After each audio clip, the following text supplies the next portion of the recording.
I love the fact that we're living in a world now where texts have become more portable. Some people are upset by that people are reading books on Kindles instead of reading the books themselves. And I have a nostalgia for books. I like having a book. I like opening a book. I like breaking its spine. I like making notes in it. But any way in which we're carrying the text around with us is a way of transporting that fictional world with us, which means that once again, we're not separate from it, we're immersed in it. And there's something I find profoundly human and compassionate and absolutely moving about the fact that you can carry this fictional world. What's there a scene in Men in Black where the world is in miniature in a little ball? That's what a piece of fiction is like. And so, you know, I mean, we've been in a mechanical world technological world for a long time, ever since the invention of the printing press.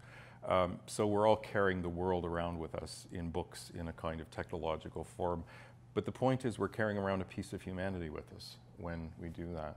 And so I love watching people reading their Kindles in chapters or in a coffee shop or on the bus, or I love watching students take their books and write in them and work with them, because all of that is a measure of how we materially, socially, emotionally, psychologically engage with words on a page. And from that point of view, they're not just words on the page, they're actual material objects that you're doing things with.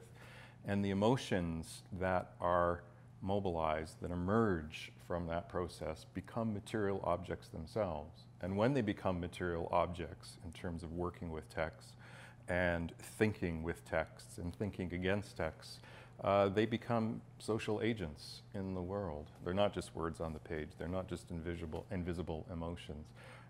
They're things that transport us out of the world and back into it in a real kind of way. And to go back to what I said earlier, that's where text and what we do with them, that's where it's profoundly political. We're acting in the world. We're reacting in the world. So it's not just fiction, and it's never just fiction.